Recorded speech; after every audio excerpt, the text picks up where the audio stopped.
What if the giants didn't die out? Not as a bedtime myth, not as a fantasy game, but as a quiet branch of history that never snapped. Imagine walking into a modern city where the tallest buildings are not the only things casting long shadows, where old stories about towering figures are not just stories, but memories with footprints. Streets built wider than they need to be, doors that look oddly oversized in ancient ruins, bones in museum drawers that were labeled wrong and filed away, too inconvenient to explain. Across cultures, the same idea keeps resurfacing. Giants in sacred texts, giants in folklore, giants in half-remembered warnings told around firelight. Some of it is metaphor, some of it is exaggeration, some of it may be something else entirely. Because here is the real question. If giant humans once existed, or something close to that, where did they go? And if they did not go anywhere, if they simply blended in, adapted, changed, what would the world look like today? What would history hide in plain sight? And what would it cost to keep that secret quiet? Tonight we are going to follow the evidence, the misread bones, the vanished reports, the old headlines, and the uncomfortable patterns that keep returning. Not to prove a legend, but to test an idea with clear eyes. If giants didn't die out, then the past is not as small as we were told, and neither is the present. The pyramids rise from the desert with a silence that feels intentional. For thousands of years they have been seen from miles away, catching sunlight at dawn and shadow at dusk, fixed points in a shifting landscape. Because of that visibility, some people call them beacons, as if they were built to signal something outward, to gods, to travelers, or even to the stars. Before asking who they might have been signaling, the first question is simpler and more important. What were these structures actually designed to do, and what does the word beacon mean? The Great Pyramid at Giza was completed around 2,560 years before the birth of Christ, during the reign of King Khufu. At the time, it stood roughly 480 feet tall and was faced with polished white limestone. In sunlight, that casing would have reflected light strongly, making the pyramid visible across the plateau and from parts of the Nile Valley. This effect was real, but it does not automatically mean the pyramid functioned as a signal device. Monumental visibility was common in ancient state building. Palaces, temples, and tombs were designed to dominate space and express power, order, and permanence. Egyptian builders were not guessing or improvising. The pyramids were engineered monuments, planned with clear goals. They were royal tombs, surrounded by temples, causeways, and cemeteries that together formed a complete sacred landscape. Every major element had a purpose tied to religion and kingship. The pyramid shape itself symbolized the primeval mound, the first land to rise from the waters of chaos at the beginning of creation. It also echoed the rays of the sun, linking the king to the sun god Ra and to rebirth after death. When modern writers describe pyramids as beacons, they often imagine technology. A beacon today suggests a lighthouse, a radio tower, or a powered signal meant to transmit information. None of those ideas match the material evidence from ancient Egypt. There are no traces of fuel systems designed for constant fire, no platforms for sustained light, no internal spaces built for transmission devices, and no inscriptions describing signaling functions. What we do find are burial chambers, ritual spaces, and architectural solutions meant to carry enormous weight safely. Calling the pyramids beacons can still make sense in a symbolic way. They were meant to be seen. They marked sacred ground. They told people who ruled the land and who had the right to eternity. In that sense, they broadcasted meaning, not messages. They communicated power, belief, and stability to anyone who approached, whether farmer, priest, or foreign visitor. This chapter begins with that distinction because it shapes everything that follows. If the pyramids were beacons, they were beacons of human intention, not machines aimed at the sky. Before introducing gods, outsiders, or lost technology, the historical record asks us to look closely at what is already there: stone, scale, alignment, labor, and belief. The answers start on the ground, not in the stars. The word Anunnaki sounds ancient and mysterious, and that feeling is part of why it has become linked to the pyramids. But the Anunnaki do not come from Egypt, and they do not come from the sky. They come from Mesopotamia, from real religious texts written thousands of years ago by human scribes on clay tablets. To understand what the Anunnaki were, we have to move east, away from the Nile, to the lands between the Tigris and Euphrates rivers. The earliest references to the Anunnaki appear in Sumerian texts dating to roughly 3,000 years before the birth of Christ. These texts were written in cuneiform, pressed into clay with reed styluses, and they describe a complex world of gods who controlled nature, cities, and fate. The Anunnaki were not a single god, and not a race of beings.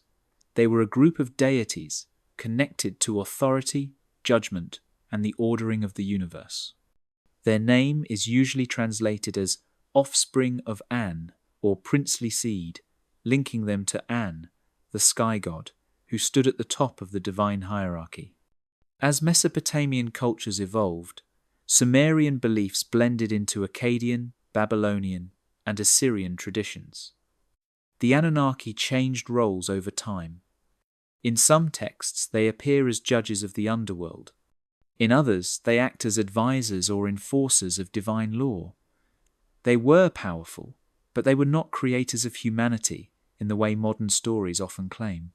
Humans in Mesopotamian myth were created through divine labor myths, shaped from clay and animated by the gods, not engineered through advanced science.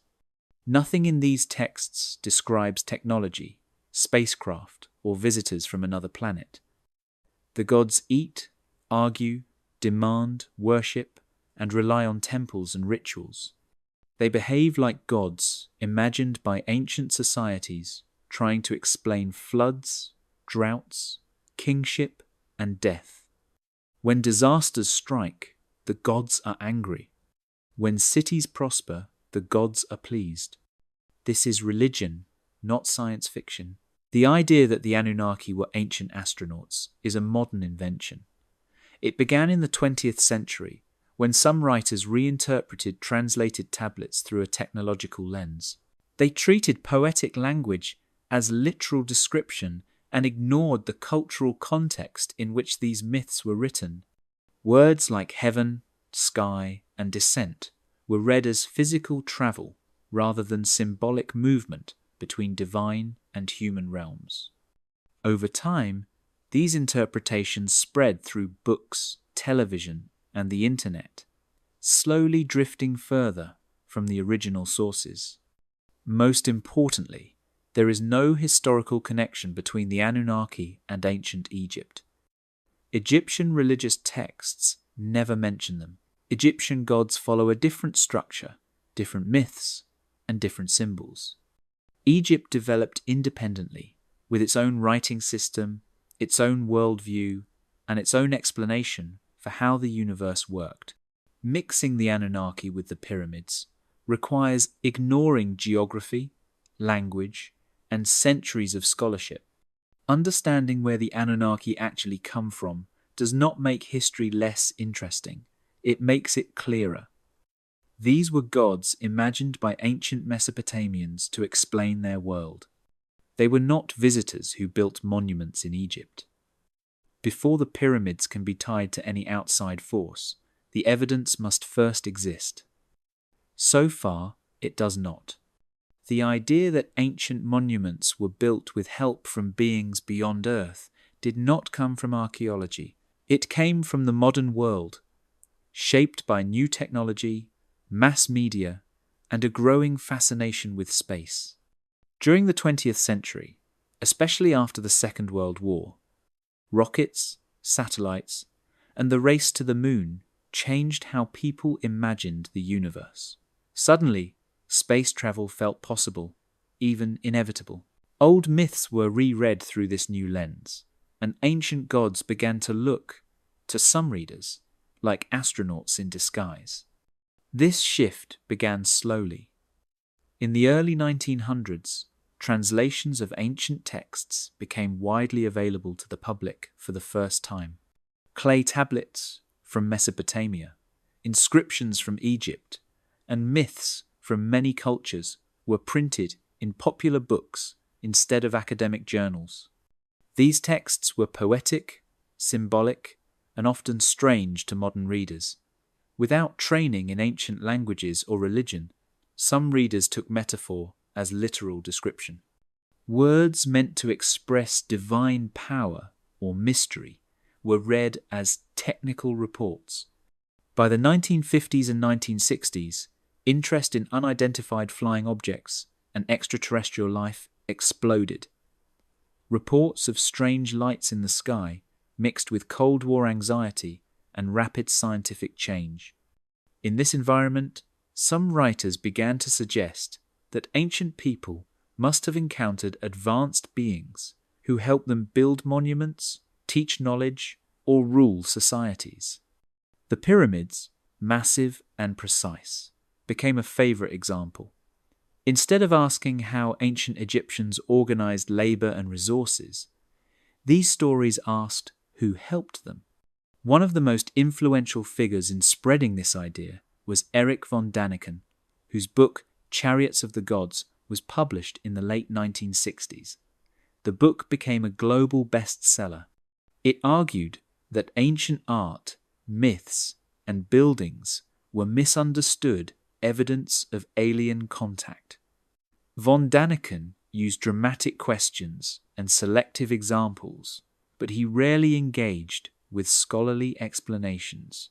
His work was criticized by historians and archaeologists, yet its impact was lasting. It shaped how millions of people thought about the ancient world. Television later amplified these ideas. By the early 21st century, programs framed as investigations presented speculation alongside fact, often without clear distinction. Ancient gods were described as visitors. Temples were described as landing sites. The Anunnaki, already misunderstood, were folded into this narrative as a race of advanced beings who supposedly engineered humanity and monuments like the pyramids. Repetition made the claims feel familiar, and familiarity made them feel plausible. What is often missing in these retellings is context. Ancient societies explained the world through myth because that was their language of meaning. Gods were not engineers. They were symbols of order, chaos, fertility, kingship, and death. Monuments were not puzzles left behind. They were the result of human effort, belief, and organization. When modern stories remove that context, they replace it with something more exciting but far less accurate. The modern myth was not built from new evidence. It was built from old texts, new fears, and new hopes projected backward in time. Understanding how this myth formed helps explain why it is so persuasive. It also shows why it does not hold up when compared to what archaeology actually reveals. To understand the pyramids, we have to understand what Egypt believed it was building. During the Old Kingdom, roughly from 2700 to 2200 years before the birth of Christ, Egypt was not just a kingdom. It was a sacred system where politics, religion, and nature were tightly bound together. The king was not simply a ruler. He was a living link between the human world and the divine order that held the universe in balance. The Egyptians believed the world functioned through Ma'at, a concept meaning order, truth, and harmony. The king's main duty was to uphold Ma'at against chaos. When he ruled well, the Nile flooded on time, crops grew, and society remained stable. When mate failed, famine, disorder, and suffering followed. Kingship was therefore cosmic work, not just government. Death did not end this role. The king was expected to continue maintaining order even after leaving the living world. This belief shaped everything about royal burial. Death was not an ending, but a transition. The king's spirit had to survive, transform, and ascend so that he could join the gods and continue protecting Egypt. For that to happen, his body had to be preserved, his name remembered, and his burial place protected for eternity. A simple grave was not enough. The tomb had to last forever. Monumental tombs were the solution. They were built from stone because stone endured. They were placed on the west bank of the Nile because the west was associated with the setting sun and the realm of the dead. They were designed to be visible because remembrance mattered. A forgotten king lost power in the afterlife. A remembered king lived on. The pyramid was not just a building. It was part of a larger complex. Each pyramid stood beside temples where rituals were performed daily. Causeways connected valley temples near the Nile to mortuary temples beside the pyramid. Surrounding cemeteries held officials and family members who wanted to remain close to the king in death. This was a planned sacred landscape, not a single mysterious object. The pyramid shape itself carried meaning. It reflected the Benben, the primeval mound that rose from the waters at creation. It also echoed the rays of the sun, linking the king to Ra. By ascending the pyramid, symbolically and spiritually, the king rose toward the heavens. This idea appears again and again in Egyptian religious texts and art. Nothing about this system requires outside intervention. It requires organization, belief, and labor. Egypt during the Old Kingdom had all three. It had a centralized state capable of collecting taxes, storing grain, feeding workers, and directing large projects. It had skilled craftsmen who worked stone, copper, and wood, and it had a shared belief that justified the effort. Building a pyramid was not a waste. It was a sacred duty tied to survival itself. When we look at what Egypt was actually building, the picture becomes clearer. The pyramids were not experiments or signals. They were answers to a religious and political question. How does a king live forever? The stones are the answer Egypt gave. Long before the Great Pyramid rose at Giza, Egypt was already experimenting with how to build for eternity. The pyramid did not appear fully formed. It was the result of generations of trial, adjustment, and learning. When we trace this progression, the idea of sudden outside knowledge fades. What replaces it is something more grounded and more impressive. Human problem-solving over time. The earliest royal tombs in Egypt were mastabas. These were flat-topped rectangular structures made of mud brick or stone, built over an underground burial chamber. Mastabas appeared as early as the early dynastic period, more than 3,000 years before the birth of Christ. They were practical and symbolic. The underground chamber protected the body, while the structure above marked the burial site and allowed offerings to be made.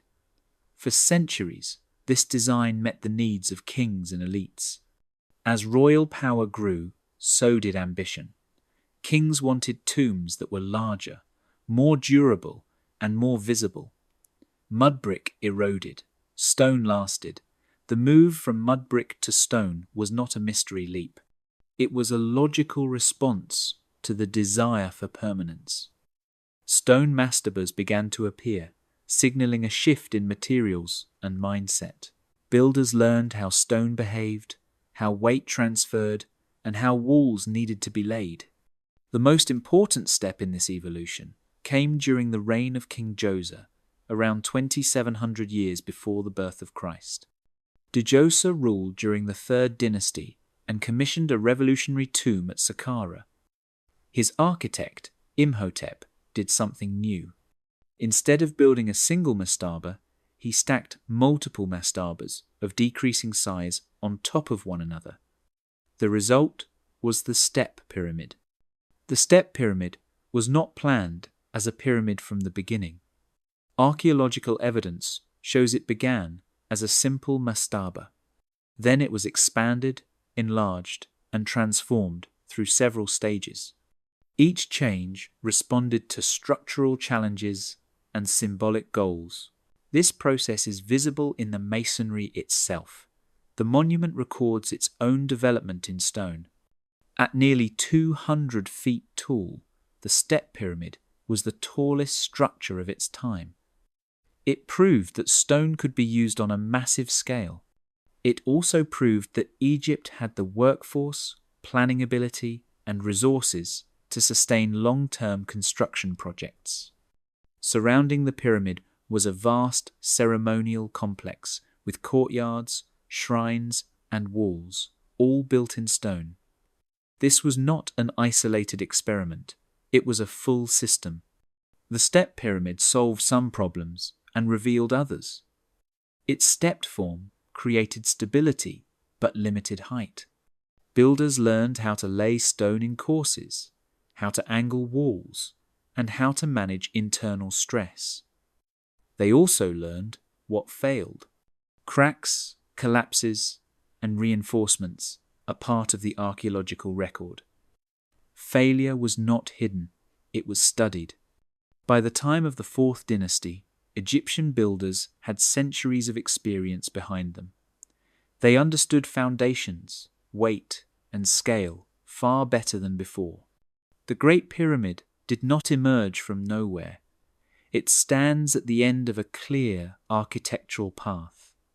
Mastaba to stone, mastaba to step pyramid, to true pyramid. Each stage builds on the last. No outside blueprint required. Only time, labor, and learning. King Sneferu stands at the turning point between early pyramid experiments and the achievement at Giza. Ruling during the early 4th dynasty, around 2600 years before the birth of Christ, Sneferu did something no other Egyptian king had done before or since. He built not one pyramid, but at least 3 major ones. Together, these structures form a clear record of experimentation, error, correction, and innovation written directly into stone. The first of these was the pyramid at Midum. It likely began as a step pyramid, possibly started under Sneferu's predecessor, and was later transformed into a true pyramid with smooth sides. The builders filled in the steps with additional stone to create angled faces. On paper, the idea worked. In reality, it failed. Much of the outer casing collapsed, either during construction or not long after. Today, Midum looks like a tower rising from a field of rubble. This collapse was not mysterious. The foundation was unstable, and the outer layers were laid at too steep an angle, resting on sand rather than solid bedrock. Instead of abandoning the idea of smooth-sided pyramids, Sneferu adjusted. The next project rose at Dashur and is now known as the Bent Pyramid. From the ground up, it begins with a steep angle similar to Midum. About halfway up, the angle suddenly changes, becoming shallower. The bend is visible from miles away. This was not decorative, it was corrective.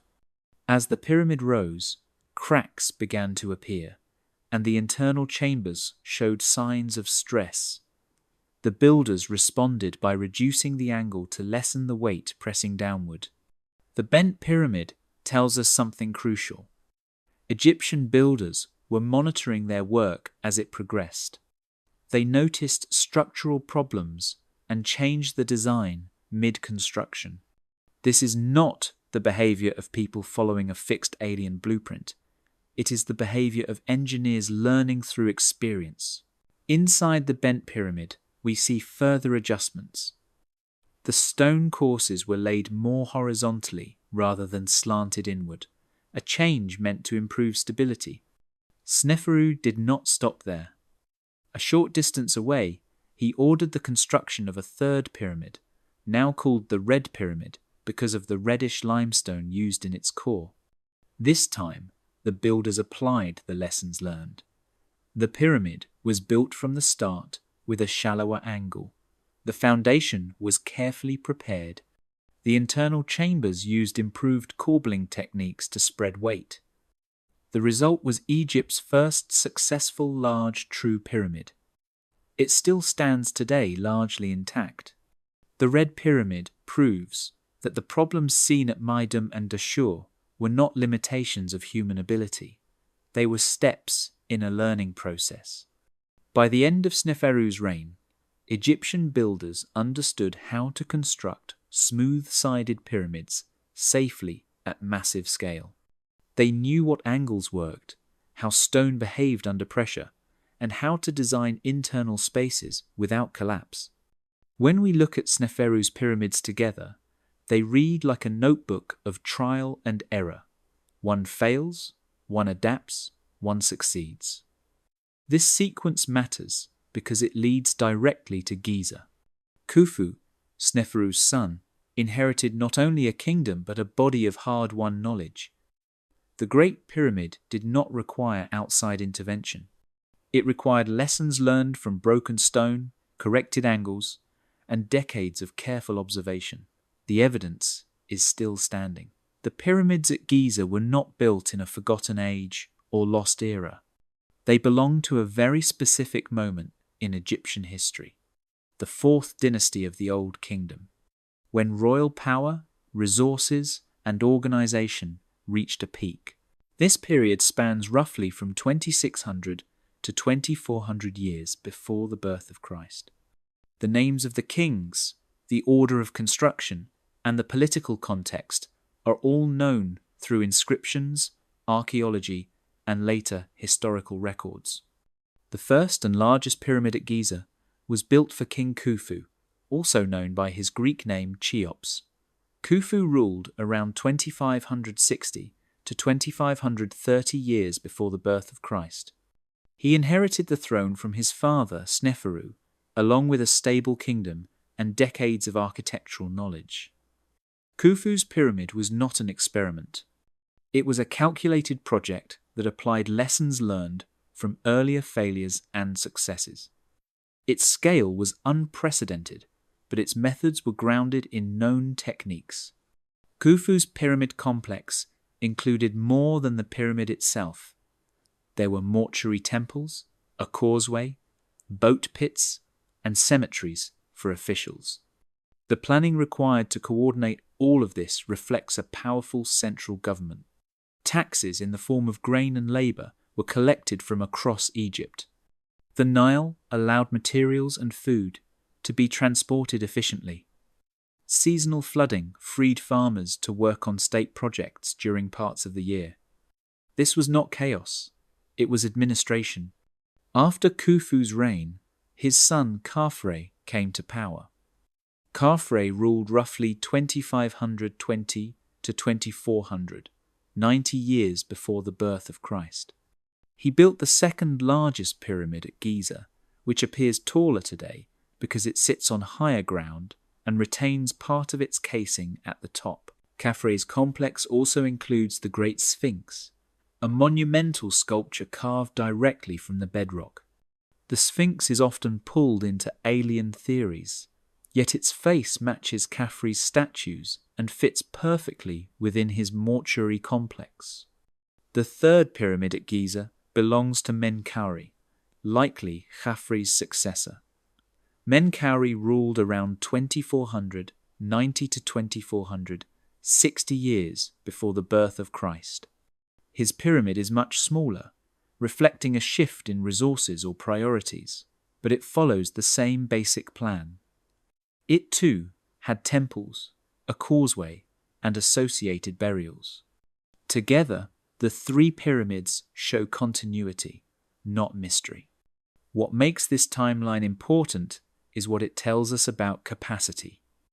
Egypt during the Fourth Dynasty had a strong bureaucracy, skilled administrators, and the ability to mobilize tens of thousands of workers.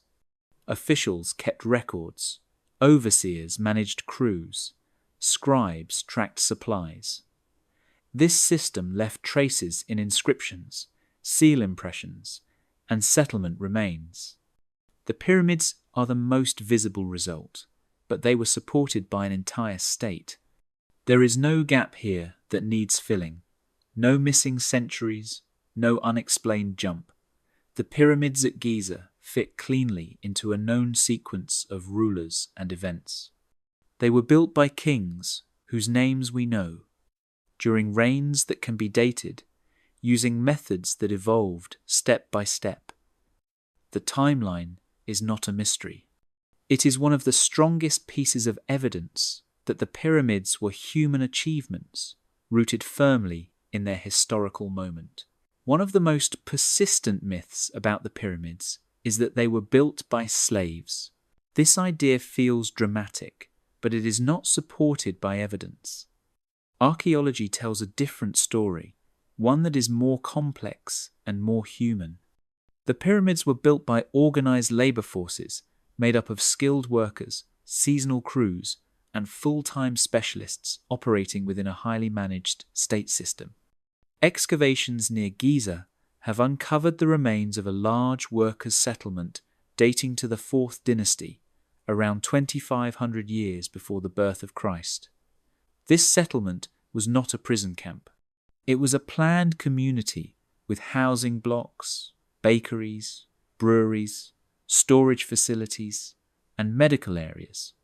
The workers were fed well, receiving bread, beer, meat, and fish in quantities that would not be wasted on enslaved people. Their diet shows access to valuable protein, including beef, which was expensive in ancient Egypt.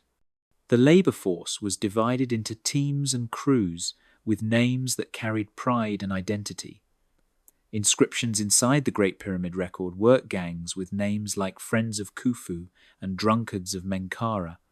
These names were not marks of ownership, they were marks of belonging. Crews rotated in and out, likely working during the Nile flood season when farming paused. This allowed the state to draw on large numbers of rural workers without destroying the agricultural economy. Alongside these rotating labourers were permanent specialists. Stonecutters shaped blocks in quarries. Surveyors laid out foundations and alignments. Carpenters built sledges and scaffolding. Rope makers, tool sharpeners, and water carriers supported the work. Scribes tracked supplies and attendance. Overseers coordinated tasks and resolved problems. This division of labour reflects planning, not coercion. Human remains found near Giza add to this picture. Skeletons show signs of hard physical work, but also evidence of medical care. Broken bones were set and healed. This suggests workers were valued enough to be treated rather than discarded. Burials near the pyramids include grave goods and markers, indicating respect and status. Slaves in ancient Egypt, when they existed, were not buried with such care. The scale of the operation required an efficient supply chain.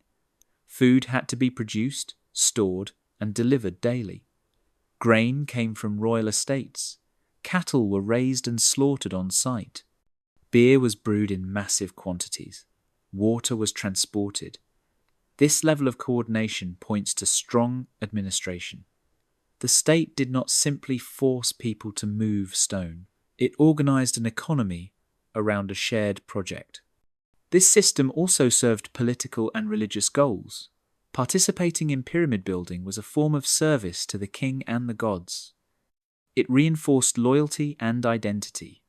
Workers were contributing to a monument meant to secure cosmic order and national stability. That belief mattered. It gave meaning to labour that was difficult and demanding. None of this requires outside intervention. It requires leadership, resources, and belief. Egypt had all three. The pyramids were built by people who knew what they were doing, who were fed, housed, organized, and remembered. Reducing them to slaves erases their skill and effort. Understanding who actually built the pyramids brings us closer to the truth. They were built by humans working together at an extraordinary scale. Behind the pyramids stood a working city that rarely appears in popular images. During the 4th dynasty, around 2,500 years before the birth of Christ, thousands of workers lived near the Giza Plateau in a purpose-built settlement. Archaeologists call it Hayt el Ghurab. It was not temporary tents in the sand. It was stone and mud brick housing laid out in blocks, with streets, drainage, and storage rooms. This settlement existed to support daily construction, feeding, organizing, and caring for the people who raised the pyramids. Its scale matched the ambition of the monument it served at Giza. Daily life in this settlement revolved around food and labor. Large bakeries produced thousands of loaves each day using clay ovens lined in rows. Nearby breweries fermented grain into beer, the safest and most common drink in ancient Egypt. Storage silos held grain, brought in as tax from across the kingdom. Meat came from cattle, sheep, and goats raised on royal estates. Feeding workers was not secondary, it was central to keeping the project moving without collapse. Records show careful rationing and planning to avoid shortages during intense building seasons when labour demands peaked along the plateau at Giza site. Housing blocks were simple but functional, designed to hold rotating crews. Workers slept on raised platforms and stored personal items nearby. The layout suggests organisation by team, allowing supervisors to manage attendance and productivity. Medical areas have also been identified. Skeletal remains show healed fractures and treated injuries, proof that injured workers were cared for rather than abandoned. This level of support required planning, supplies, and trained personnel, all overseen by a central administration tied directly to the royal court. Officials recorded output and resolved disputes to maintain order on site during long construction campaigns of the pyramids at Giza. Logistics extended far beyond the settlement walls. Stone arrived from quarries to the south and east, hauled by sledges along prepared routes. Copper tools had to be supplied and repaired constantly. Wood for sledges and scaffolding was imported from distant regions with limited forests. Water carriers moved endlessly between the Nile and the plateau. Every task depended on another, forming a chain that could not break without stopping work across the entire site. Scribes tracked deliveries, while overseers coordinated timing to avoid dangerous bottlenecks during peak phases of pyramid construction under royal authority of the 4th dynasty at Giza Plateau. When viewed together, this city changes how the pyramids are understood. They were not isolated wonders built by unknown forces. They were the visible result of an invisible system that fed, housed, healed, and directed thousands of people every day. The settlement proves that Egypt solved practical problems with organization rather than mystery. The real achievement was not lifting stone, it was sustaining life and order long enough to finish something meant to last forever. Without this support network, no pyramid could ever rise from the desert, regardless of skill or belief held by ancient builders at Giza in Egypt. The pyramids were built from stone, and stone had to come from somewhere. Archaeology gives clear answers about where the materials were sourced and how they were handled. The Great Pyramid at Giza used mostly local limestone quarried directly from the plateau itself. These blocks formed the core of the structure.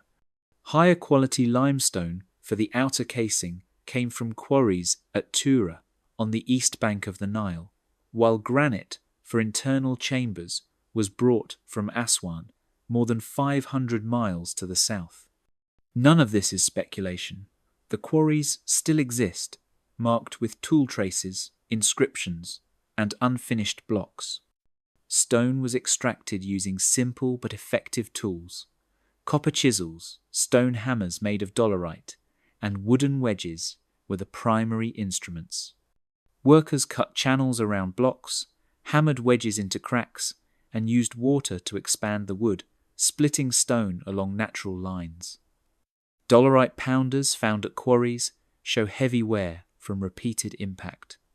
These tools were not advanced by modern standards, but they were sufficient when used by skilled labourers who understood the material. Once blocks were freed, they had to be moved. Contrary to popular belief, there is no evidence for wheels being used in pyramid construction. Instead, blocks were hauled on wooden sledges. A famous wall painting from the tomb of Jehuti-Hotep, dating to about 1900 years before the birth of Christ, shows a massive statue being pulled on a sledge by workers while water is poured in front to reduce friction. This same principle applies to stone transport at Giza. Experiments show that wetting sand can cut friction nearly in half. Transport by river was essential. The Nile was Egypt's highway. During flood season, canals extended close to construction sites. Archaeologists have uncovered harbour remains near Giza, including docks and storage areas. Recently discovered papyri from Wadi al-Jarf, dating to the reign of Khufu, describe officials overseeing the transport of limestone from Tura to Giza by boat. These documents record daily deliveries, crew assignments, and schedules. They are administrative records, not myths. At the building site, ramps were used to raise stone. While the exact ramp designs are still debated, there is no debate that ramps existed.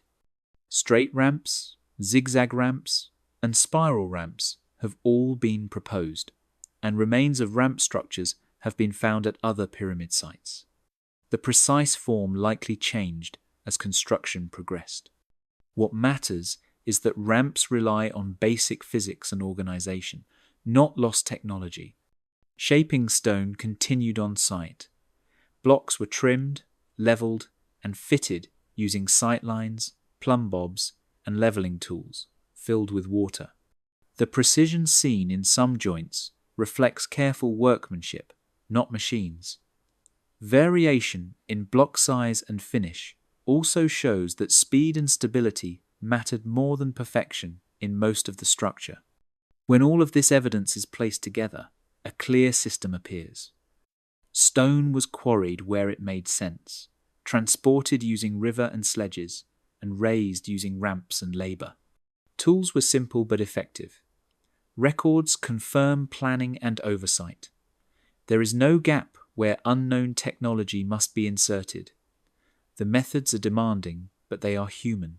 The pyramids stand not because of mystery, but because ancient Egyptians mastered logistics, materials, and time.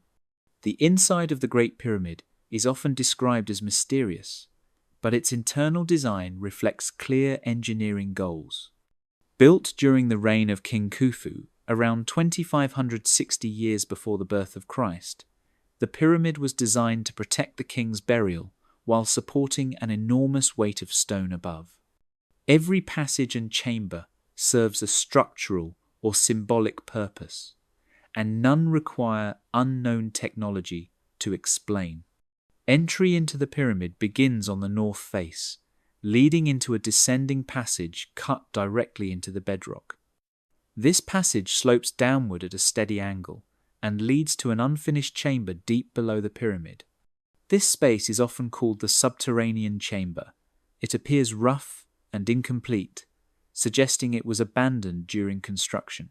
Its existence shows that plans changed over time, a pattern seen throughout pyramid building in Egypt.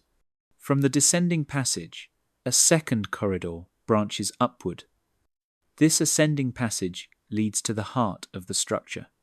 It opens into the Grand Gallery, one of the most impressive interior spaces in any ancient building. The gallery rises nearly 30 feet high, with corbelled walls that step inward as they rise. This design reduces pressure and directs weight outward, preventing collapse. The gallery was likely used to maneuver large stone blocks during construction, possibly counterweights used to seal passages after burial. At the top of the Grand Gallery lies the King's Chamber. This room is built entirely of red granite brought from Aswan, hundreds of miles to the south. The chamber contains a single granite sarcophagus, too large to have been brought in after construction, meaning it was placed before the pyramid was completed. The chamber walls are plain, without decoration or inscriptions, which is typical of 4th Dynasty pyramids. Above the King's Chamber are 5 relieving chambers, stacked one above the other. These spaces were discovered in the 19th century and are one of the clearest examples of ancient engineering skill. Massive granite beams span the chamber ceilings, distributing weight away from the burial room. The topmost chamber uses a pointed roof design to divert pressure further. These features were not decorative. They were practical solutions to a serious structural problem. The pyramid also contains the Queen's Chamber, though it was likely not used for a queen. Its purpose remains debated, but it may have held ritual objects or symbolic elements related to the king's spirit. Narrow shafts extend from both the King's Chamber and the Queen's Chamber. These shafts were once thought to be ventilation, but their angles align with important stars and cardinal directions.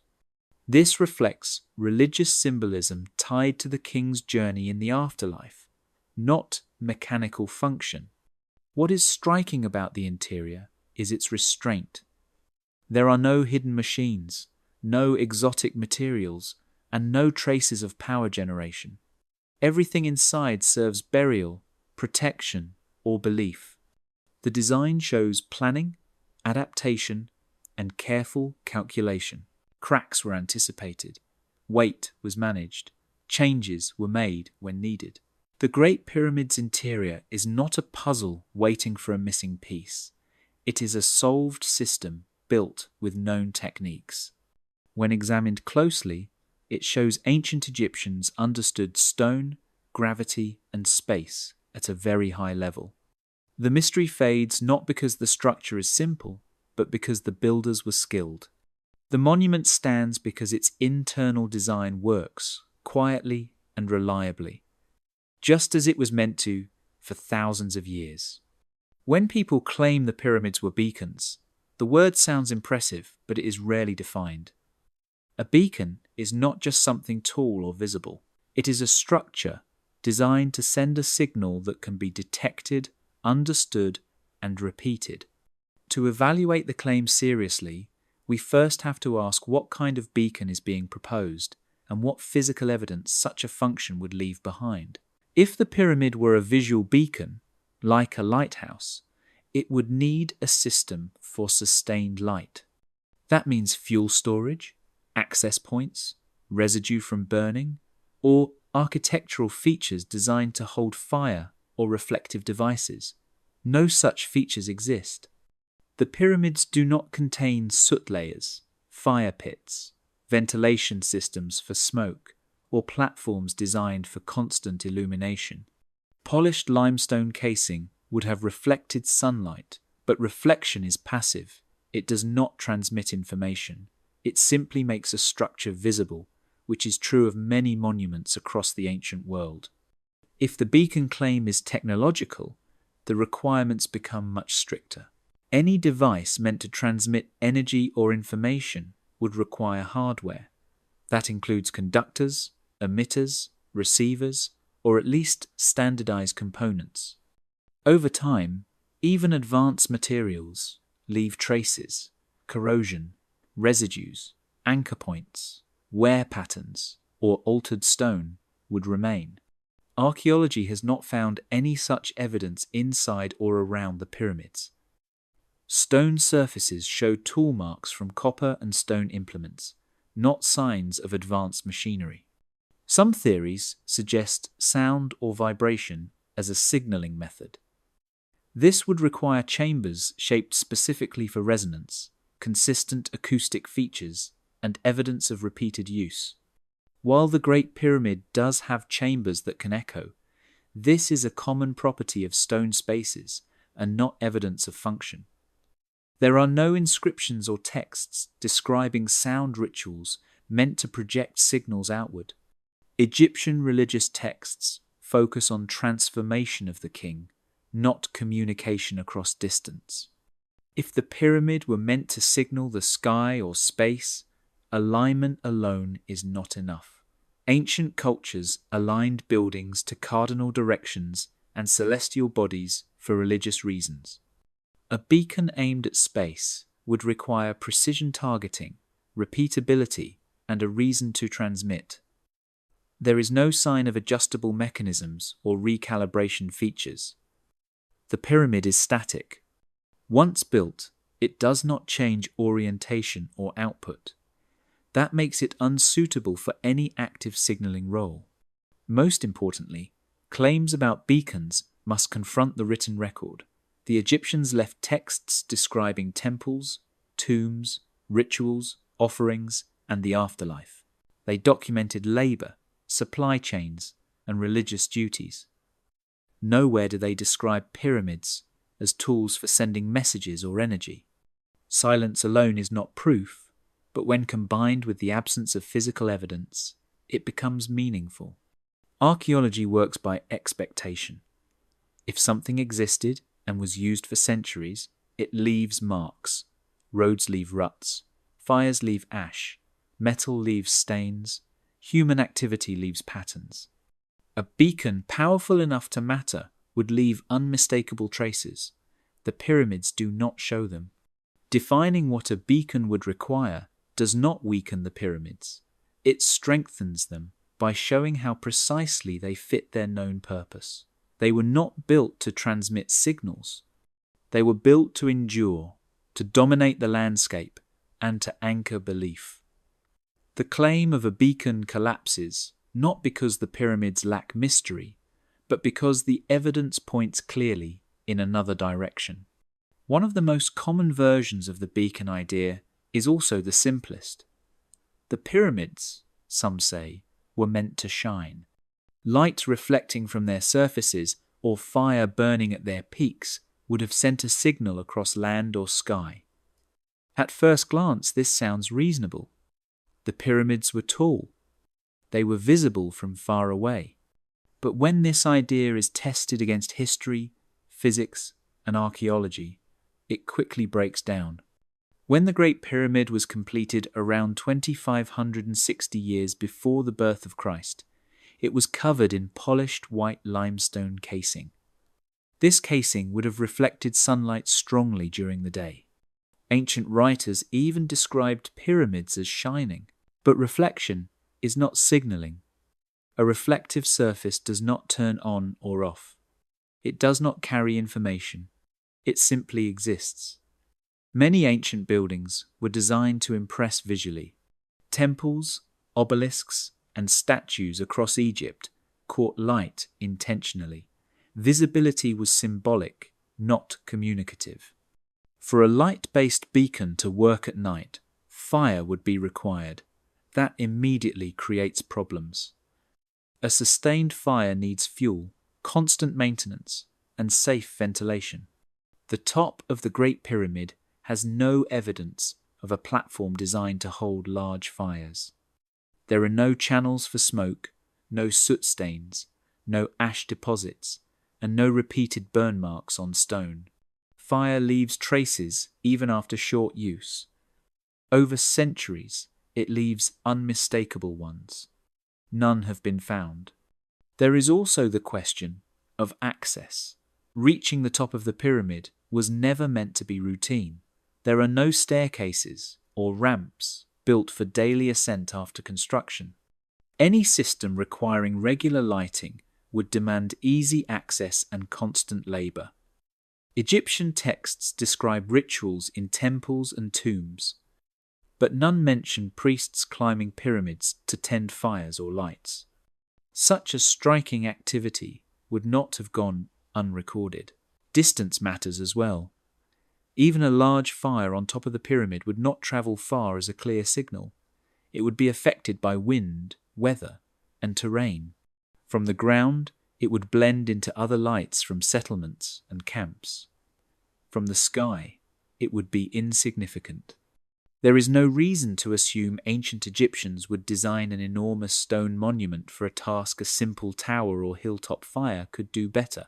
Some suggest the pyramid itself was meant to glow continuously through reflection, acting as a marker for gods or visitors. But Egyptian religion does not work that way. Gods did not navigate by landmarks. They were believed to exist everywhere. Ritual attention mattered more than visual display. What mattered was offering, memory, and correct form, not long-distance signaling. Most importantly, there is no cultural reason for such a beacon. Egypt was not trying to announce itself to outsiders or call something down from the sky. The pyramids were inward-facing in purpose. They were about the king, his journey after death, and the stability of the world. Their visibility reinforced authority and sacredness, not communication. When examined closely, the light and fire idea fails because it assumes function without context. It projects modern ideas of signaling onto an ancient culture with different priorities. The pyramids were meant to endure, not flash. Their power came from permanence, not brightness.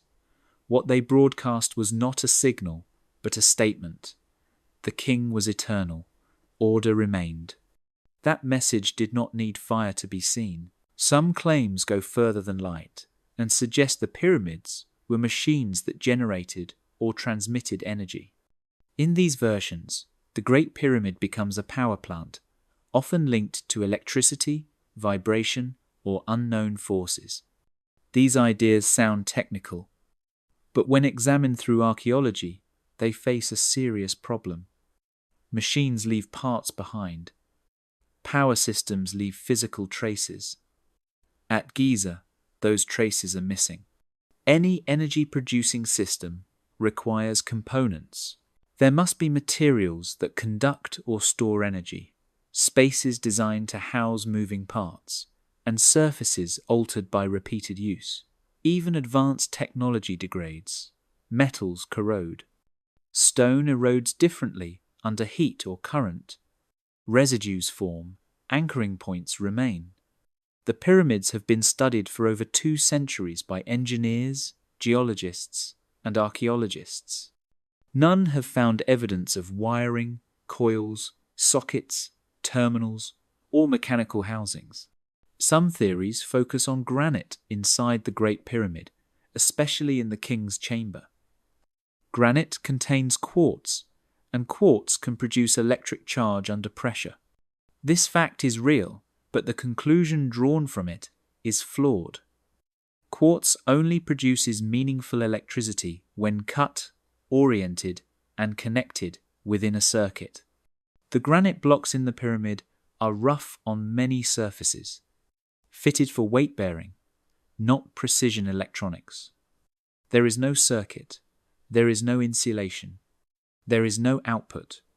Others point to shafts and chambers as conduits for energy or sound, yet their dimensions vary, their surfaces show hand tool marks, and their alignments match religious symbolism rather than technical necessity. If these spaces carried energy, we would expect standardized shapes, consistent materials, and wear patterns from flow or heat. Instead, we find irregularities, adjustments, and construction changes typical of human building projects. Chemical power claims also appear, suggesting reactions between materials created energy. These claims overlook basic evidence. Chemical reactions leave residue. They stain stone. They alter surfaces. The interior of the pyramid shows clean limestone and granite, not corrosion or byproducts. No containers or mixing areas have been found. No storage rooms for reactive materials exist. Perhaps the strongest argument against power plant claims is comparison. Egypt built many pyramids across centuries. If the design worked as a machine, we would expect repetition, refinement, and expansion. Instead, later pyramids simplify. They reduce internal complexity. They abandon features rather than enhance them. This is the opposite of technological development. Written records matter too. Egyptians documented tools, rituals, offerings, and labor. They recorded quarrying, transport, and construction. They never described energy extraction from stone or the use of pyramids as machines. Silence here is meaningful because the culture was not silent about technology it valued. The idea of energy machines fills a gap that does not exist. The pyramids already make sense as tombs built with symbolic and structural care. Adding hidden power systems creates questions without answers. The missing hardware is not a mystery waiting to be solved. It is evidence that the machine was never there. Egyptian astronomy did not begin with telescopes or machines. It began with careful watching. For thousands of years before the pyramids, people along the Nile tracked the sky because their survival depended on it. Stars marked seasons. The sun governed time. The flooding of the Nile followed celestial patterns. By the time of the 4th dynasty, around 2600 years before the birth of Christ, Egyptian priests had refined methods for observing and measuring the heavens with impressive accuracy. The most striking example is the alignment of the Great Pyramid. Its sides faced true north, south, east, and west with remarkable precision. This alignment does not require alien technology. It requires observation, patience, and simple tools. Egyptians used sighting instruments, such as the Merkhet and Bay, which allowed observers to track circumpolar stars. By watching pairs of stars rotate around the north celestial pole and marking their vertical alignment, surveyors could establish true north with great accuracy. This method fits Egyptian belief. The circumpolar stars never set. They were seen as eternal and unchanging. These stars were associated with the afterlife and the king's transformation after death.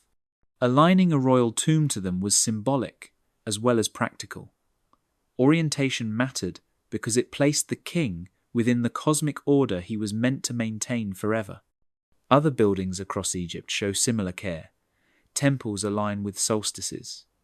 Causeways point towards sunrise or sunset on significant dates. Obelisks cast shadows used to track time. These patterns are consistent and culturally grounded. They show a society that integrated astronomy into religion and architecture, not one reacting to outside instruction. Claims of alien involvement often focus on precision. How could ancient people achieve such accuracy? The answer is repetition and institutional knowledge. Egyptian surveyors practiced their craft across generations. Errors were corrected, techniques were refined. The same culture that measured fields after every Nile flood was capable of laying out straight lines and right angles on a grand scale. Astronomy also left textual traces.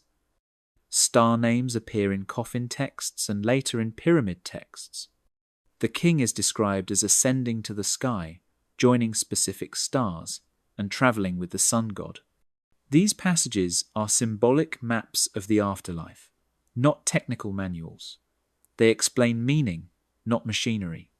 Importantly, Egyptian astronomy was earth-centered.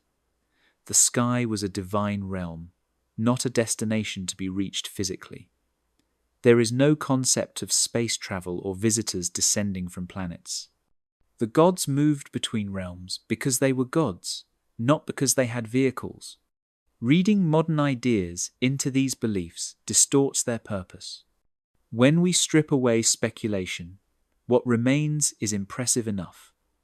Without lenses, electronics, or engines, Egyptian observers mapped the sky well enough to anchor monuments that still stand. Their alignments reflect belief, discipline, and time.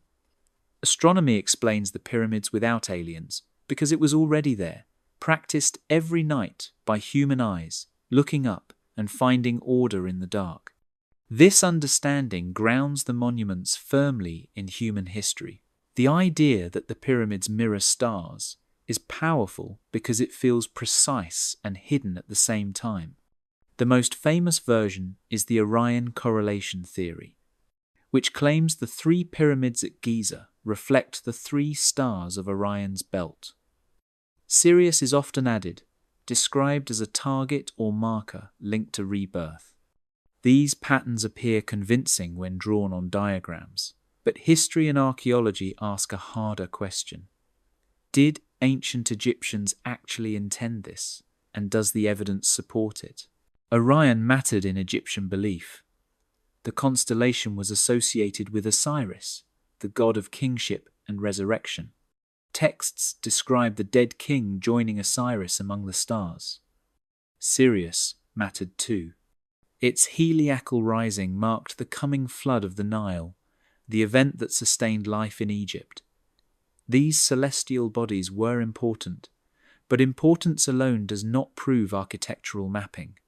Religion often uses symbolism without requiring physical replication on the ground. When the positions of the pyramids are compared carefully to the stars, the match becomes less exact. Angles have to be rotated, scales adjusted, and reference points shifted to make the pattern work. Small mismatches are explained away, while matches are emphasized. This process is called pattern selection. Humans are very good at finding shapes, especially when we expect them to be there.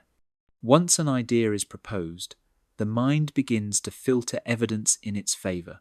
If the pyramids were meant to be a star map, we would expect consistency. Other pyramid sites should repeat the pattern. They do not. Egypt built dozens of pyramids over centuries, and their layouts vary based on terrain, tradition, and royal preference. There is no widespread system of stellar mapping across these sites. Giza stands out because it is large and famous, not because it follows a unique cosmic code. Texts also matter. Egyptian inscriptions describe the king traveling to the sky, becoming a star, or joining the sun god. They do not describe architects laying out monuments to mirror star charts. There are no instructions, diagrams, or explanations tying ground plans to constellations. When Egyptians wanted to explain something important, they wrote about it repeatedly. Silence here is significant. Sirius is often linked to shafts inside the Great Pyramid, said to point directly toward it. In reality, the shafts do not align perfectly with Sirius during Khufu's reign, and their purpose remains debated. Some shafts were sealed and inaccessible, which makes them unlikely as observational tools. Their alignment fits broader religious symbolism about the soul's path, rather than precise astronomical targeting. The seductive power of these theories comes from blending real facts with flexible interpretation. Orion mattered. Sirius mattered. The pyramids mattered. Connecting them feels satisfying. But satisfaction is not proof. Archaeology requires consistency, documentation, and physical intent. Those elements are missing. The pyramids do connect earth and sky, but not through secret maps. They do it through meaning. They stand where land meets horizon, where stone meets light, and where belief meets engineering. The stars above inspired the Egyptians, but inspiration is not instruction. When patterns are tested instead of assumed, the mystery becomes human again. To understand why the pyramids look the way they do, religion has to come first. In ancient Egypt, belief was not separate from daily life or government. It was the system that organized everything. During the Old Kingdom, around 2700 to 2200 years before the birth of Christ, religion explained the universe, justified kingship, and shaped architecture. The pyramid was not an invention searching for a use. It was a form created to serve very specific religious needs. Egyptian mortuary belief centered on survival after death. The king was expected to live on as a transformed being, joining the gods and continuing his role as guardian of cosmic order. For this to happen, several conditions had to be met. The body had to be preserved. The name had to be spoken. Rituals had to be performed correctly and continuously. The tomb was the anchor that made all of this possible. Without it, the system failed. The pyramid shape answered these needs at multiple levels. Symbolically, it represented the Benben, the mound of creation that first emerged from the waters of chaos. This linked the dead king to the moment the world began. At the same time, the sloping sides echoed the rays of the sun, connecting the king to Ra and the daily cycle of death and rebirth. The form itself was theology expressed in stone. The interior layout supported this belief system. Chambers were placed deep inside to protect the body, passageways aligned toward meaningful directions, sealed corridors discouraged disturbance. The burial was meant to remain intact forever because eternity required stability. Above the chambers, layers of stone pressed down with enormous weight, not as a threat, but as protection. The king rested beneath a mountain made by human hands. Around the pyramid, the mortuary complex extended the religion into daily practice. Priests worked in nearby temples, offering food, incense, and prayers. These rituals were not symbolic gestures. Egyptians believed they actively sustained the king's spirit. The causeway connecting temple and pyramid mirrored the journey between worlds. Even the surrounding cemeteries reflected belief, allowing officials to remain close to royal power after death. Texts support this interpretation. Pyramid texts, first appearing at the end of the 5th dynasty, described the king ascending to the sky, becoming a star, or joining the sun god. These writings explain purpose, not mechanics. They describe transformation, not transmission. There is no language of machines or energy. The operating system was ritual, memory, and form. When religion is treated as the operating system, the pyramid stops being mysterious. Its size reflects the scale of belief. Its precision reflects the seriousness of purpose. Its endurance reflects the desire for permanence. Everything about it is focused inward on the king and upward toward eternity, not outward toward communication or power. Ignoring religion creates gaps that invite speculation. Restoring it fills those gaps with meaning that ancient Egyptians would have recognized immediately. The pyramid was a tool, but not a technological one. It was a spiritual engine designed to do one thing endlessly: keep the king alive forever. The idea that the Anunnaki influenced Egypt requires blending two religious systems that developed separately and speak different symbolic languages. When these pantheons are compared directly, the gaps become clear. Mesopotamian religion and Egyptian religion arose in different landscapes, answered different problems, and imagined the gods in very different ways. Treating them as parts of the same story ignores how distinct these cultures actually were. The Anunnaki belonged to Mesopotamian belief systems that emerged in Sumer and later evolved through Akkadian, Babylonian, and Assyrian traditions, beginning more than 3,000 years before the birth of Christ. These gods were tied to cities, law, and natural forces like storms and rivers. Authority flowed from assemblies of gods who debated, judged, and punished. Humans existed to serve the gods by maintaining temples and order. The tone of these myths is often tense and unstable, reflecting a land prone to floods and droughts. Egyptian religion developed along the Nile under very different conditions. The river flooded predictably. Agriculture was stable. This stability shaped belief. Egyptian gods emphasized continuity, balance, and renewal. Ma'at represented cosmic order. When things worked, the world remained steady. When they failed, chaos threatened. The king was central, acting as a divine intermediary whose role was to preserve balance. This worldview produced monuments designed for permanence rather than appeasement. The gods themselves differ sharply. Egyptian deities like Ra, Osiris, Isis, and Horus are deeply connected to kingship and the afterlife. Osiris dies and is reborn as ruler of the underworld. Horus inherits kingship. Ra travels across the sky daily. These myths explain the cycle of life, death, and rebirth. They justify why the king must endure beyond death. In contrast, Anunnaki myths focus on hierarchy among gods, labor, and judgment. The themes do not align. Language matters as well. Egyptian religious texts use metaphor and ritual language tied to transformation. The king becomes a star. He sails with the sun. These are symbolic journeys. Mesopotamian texts are more narrative and legal in tone. They describe councils, decrees, and punishments. Reading one through the lens of the other creates false connections that the original writers would not recognize. There is also no historical pathway linking these pantheons in the way required by alien theories.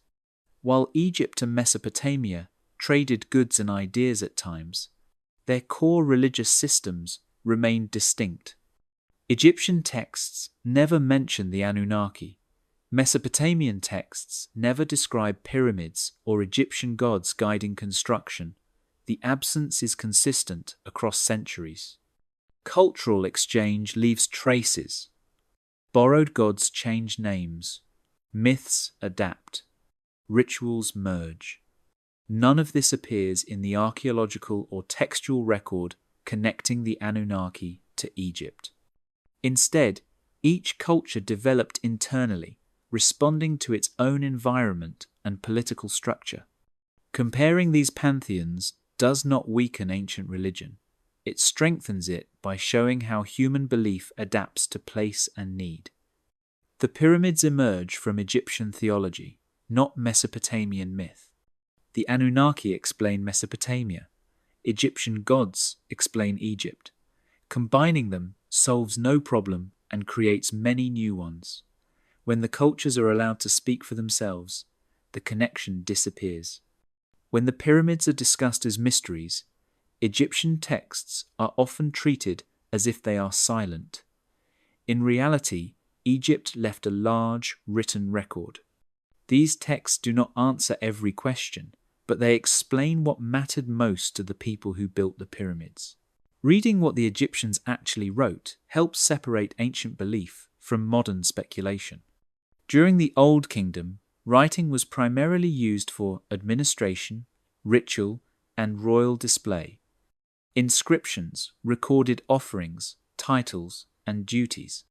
The earliest pyramid builders did not cover their monuments with writing. That silence has sometimes been used to suggest hidden purposes, but this was normal for the period. Decoration inside pyramids appears later, not earlier, reflecting changes in religious practice rather than secrecy. The most important sources for understanding pyramid belief are the pyramid texts.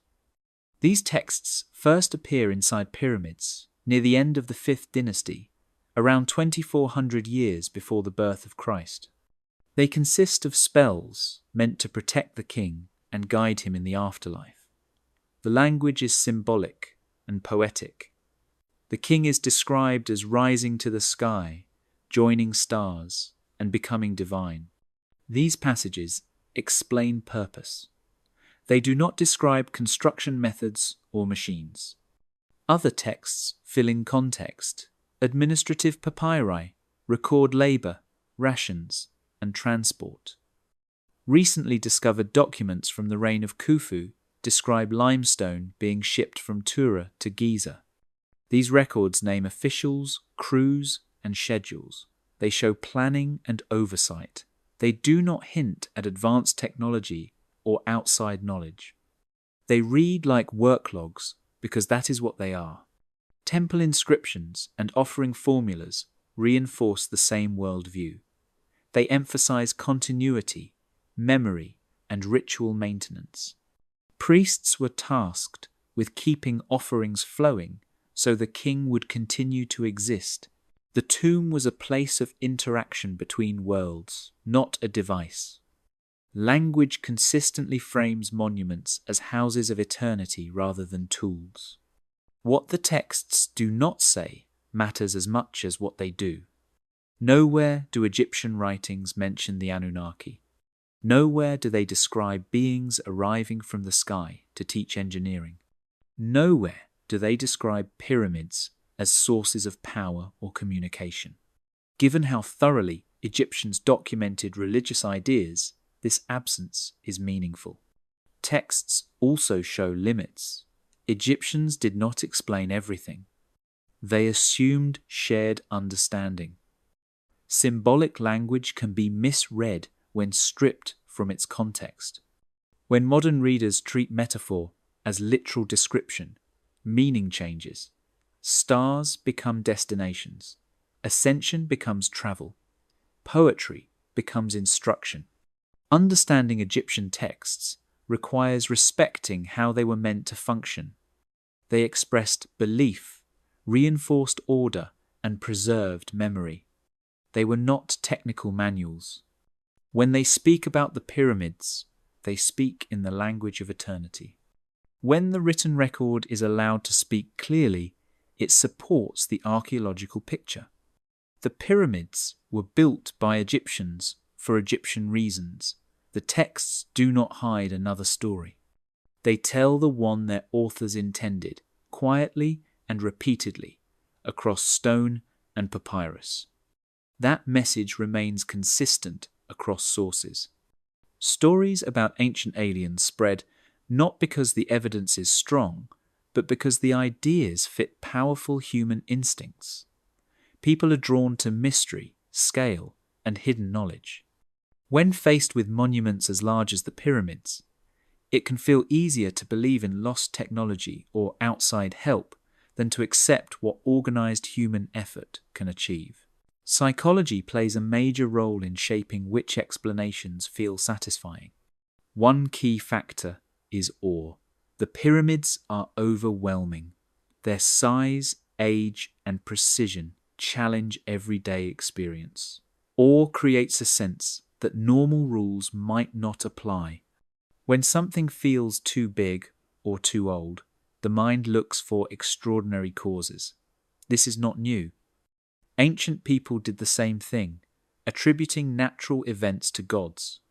Modern audiences sometimes replace gods with aliens, but the mental process is similar. Another factor is pattern seeking. Humans are wired to connect dots, even when the connections are weak.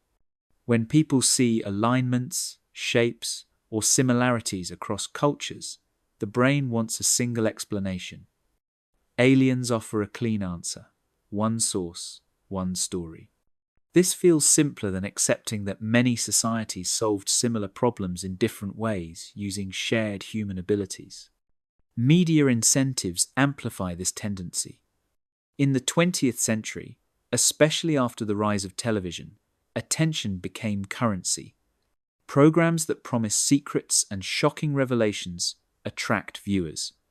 Saying archaeologists understand the pyramids does not generate excitement. Saying everything we know is wrong does. Mystery sells better than context. Speculation travels faster than careful explanation. Books and shows framed as investigations often blur the line between question and conclusion. They ask dramatic questions, but imply answers without evidence. Visuals, music, and repetition create emotional impact. Over time, familiarity turns speculation into belief. When an idea is heard often enough, it begins to feel true, even if it lacks support. There is also a deeper issue tied to credit. Ancient alien stories often underestimate ancient people. They suggest past societies could not build complex structures without help. This view ignores archaeology and reinforces a false hierarchy of intelligence across time. In reality, ancient builders had skills adapted to their world. They worked with stone because stone was available. They organized labor because states existed. They solved problems using observation and experience. Cultural distrust plays a role as well. Some audiences are skeptical of academic institutions and experts. Alternative explanations feel rebellious and independent. Believing in hidden truths can feel empowering. It creates an insider feeling, as if one sees what others ignore. Media outlets understand this and market ideas accordingly. The internet accelerated everything. Short videos, headlines, and images spread claims without context. Corrections move slower than sensational ideas. Algorithms reward engagement, not accuracy. Ancient Aliens content generates comments, arguments, and shares that keeps it visible. Understanding why these stories spread does not require mocking belief. It requires recognizing how the human mind works and how media rewards certain narratives. The pyramids do not need aliens to be fascinating. They are already the result of ambition, belief, and coordination on a massive scale. But fascination alone does not always win attention. Mystery with a twist does. Ancient alien stories persist because they are emotionally effective. They offer wonder, rebellion, and simple answers. Archaeology offers something quieter. Evidence, context, and patience both tell stories. Only one is supported by what remains in the ground. Many claims about the pyramids repeat because they sound convincing when isolated. When each is examined carefully, using archaeology and historical context, the mystery fades. What remains is not disappointment, but clarity. The same assertions appear again and again, often phrased as questions meant to imply impossibility. Addressing them one by one shows how much we already know. One common claim is that the stones are too heavy to have been moved by humans. Some blocks weigh several tons, and granite beams in the king's chamber weigh much more. Yet ancient Egypt was not alone in moving heavy stone. Across the ancient world, large stones were quarried and transported using sledges, rollers, ramps, and labor. Experiments show that teams using ropes and wet sand can move massive loads steadily. The Egyptians had time, manpower, and motivation. Weight alone is not evidence of outside help. Another claim focuses on precision. The Great Pyramid is aligned closely to true north, and some joints between stones are tight. Precision does not require machines when measurements are repeated and checked over years. Egyptian surveyors practiced alignment constantly while measuring fields after Nile floods. They used stars, sightlines, and leveling tools. Variation exists throughout the pyramid, showing practicality mattered more than perfection. The structure is impressive, not impossible. Some argue that tool marks do not match known tools. In reality, copper chisels and stone pounders leave marks that match what is seen in quarries and on blocks. Dolerite hammers found in quarries show wear consistent with pounding hard stone. Granite surfaces show abrasion patterns consistent with sand and copper tools. No marks indicate lasers or unknown cutting devices. Another claim points to missing construction ramps. Ramps were made of mud brick, rubble, and sand. These materials were reused or eroded after construction. Archaeology has found ramp remains at several pyramid sites. Even if the exact design at Giza is debated, lack of a preserved ramp does not mean it never existed. It means it was temporary. There is also the claim that no written records describe construction. This is partly true and often misunderstood. Egyptians did not record every action in detail. However, administrative papyri describe labor organization and material transport. Quarry marks name work crews. The absence of a construction manual does not equal absence of knowledge. Some claims suggest lost technology because later pyramids are smaller or less refined. This ignores history. Political power shifted, resources changed, priorities evolved. The fourth dynasty was unique in scale. Decline in size reflects economics, not forgotten science. Another recurring idea is that ancient people lacked intelligence. This assumption is modern bias. Intelligence does not depend on electricity. Ancient builders understood geometry, materials, and organization through experience. Their solutions were different, not inferior. When these claims are examined together, a pattern emerges. Each relies on removing context. Add context back, and the mystery resolves. The pyramids were difficult to build. They were expensive. They were risky. That is why they are rare. Difficulty does not mean impossibility. Fact-checking these claims does not diminish the pyramids. It honors the people who built them. Their achievement stands without needing embellishment. The stones tell a human story, one of planning, effort, belief, and time. Historians and archaeologists are often portrayed as closed-minded, but their standards are clear and consistent. They do not reject ideas because they are strange. They reject them because evidence does not support them.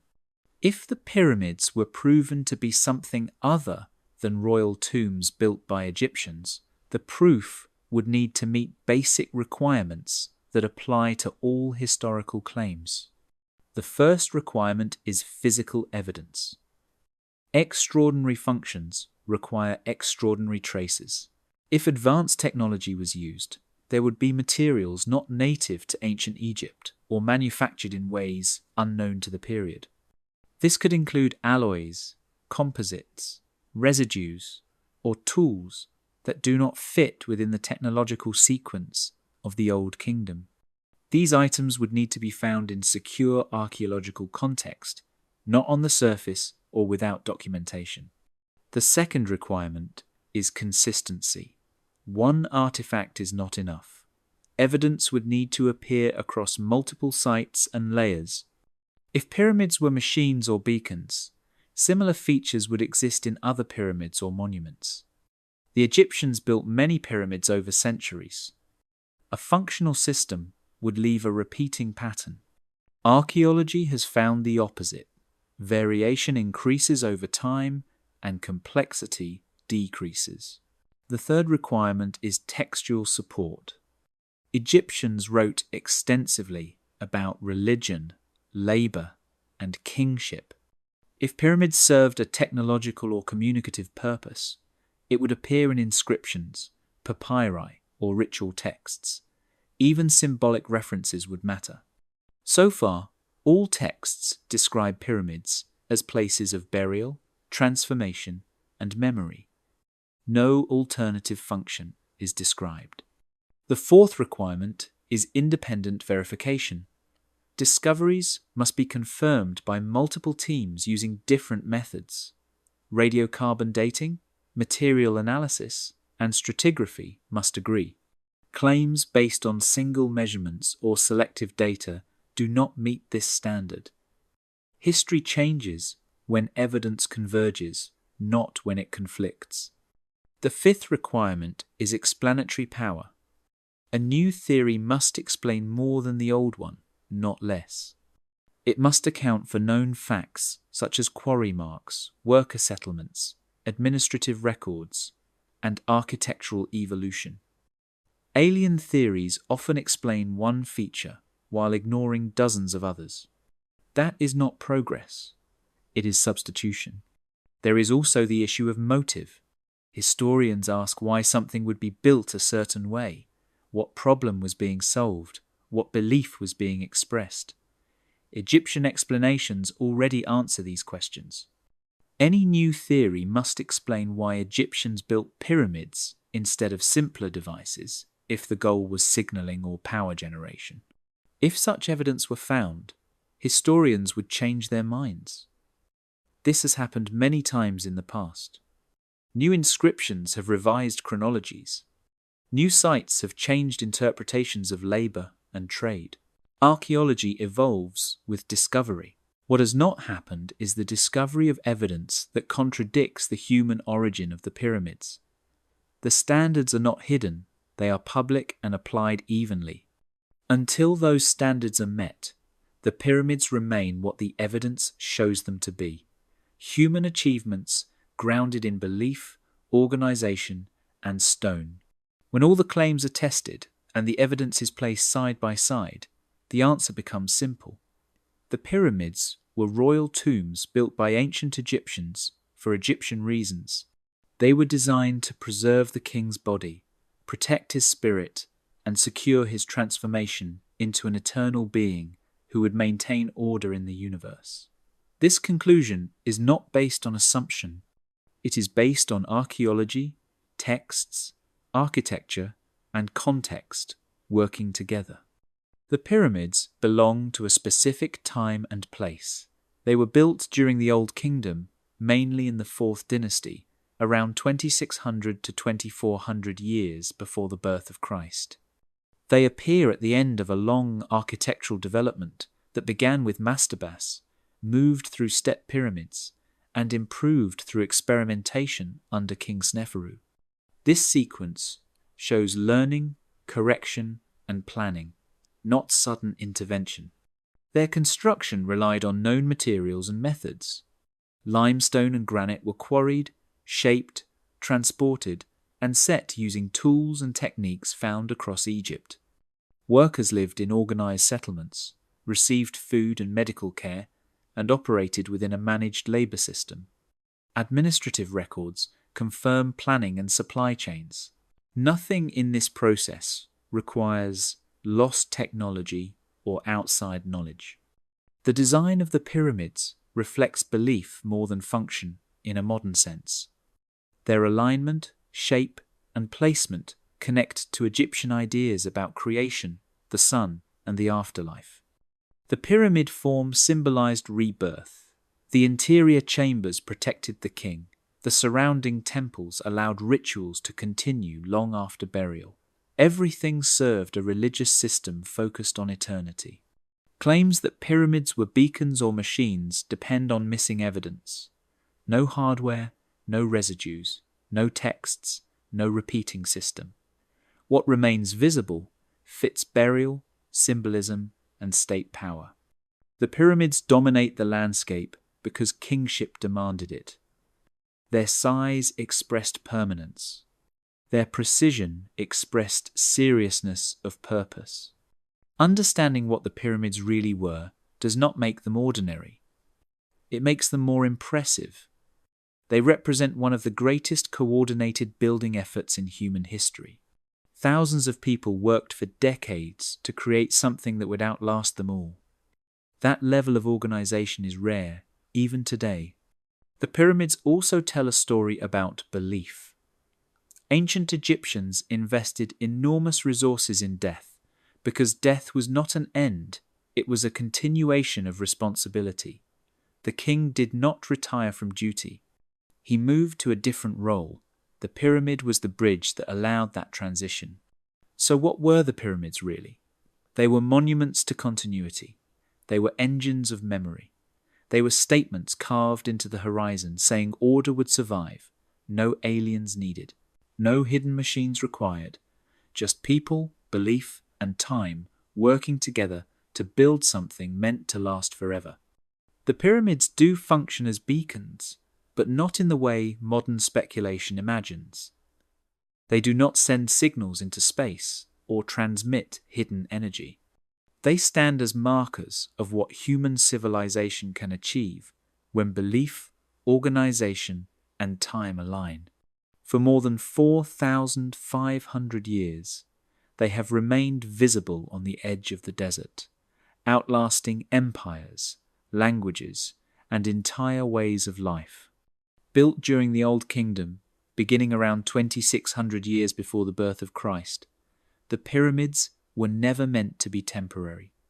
Every choice reflects permanence: stone instead of brick, scale instead of convenience, placement tied to the land and the sky.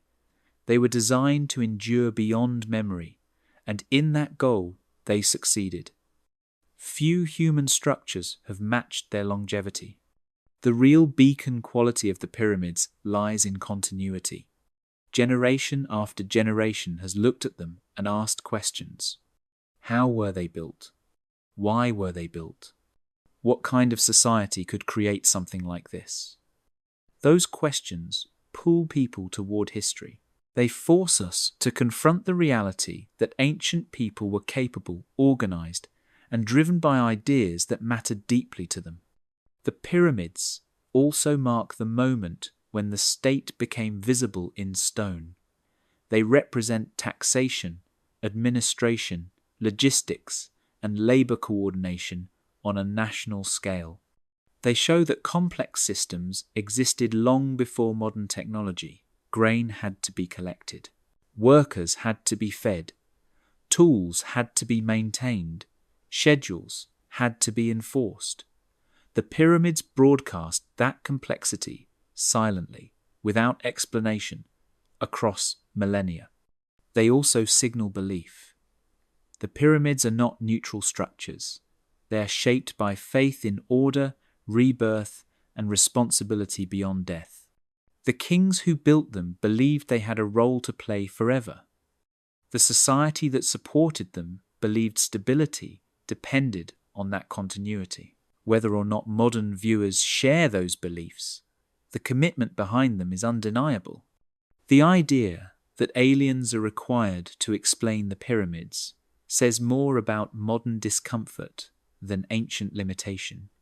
It suggests that we struggle to accept that people without machines could still think in systems, plan long-term, and execute at scale. The pyramids challenge that assumption. They show intelligence expressed through patience rather than speed. As monuments, the pyramids also remind us of cost. They consumed resources. They required sacrifice. They demanded obedience and coordination. They were not gentle projects. They reflect both ambition and inequality. That too is part of human history. The beacon does not only shine on triumph, it illuminates complexity. In the end, the pyramids do what all great monuments do. They collapse time. Standing before them, the distance between now and ancient Egypt feels smaller. Human concerns feel familiar: fear of death, desire for meaning, need for order. Those signals still reach us clearly. The real beacon is not hidden in stone or aimed at the stars. It is aimed forward. It tells future generations that humans once imagined eternity and tried to build it. That attempt still stands on the horizon. Silent, massive, unmistakably human.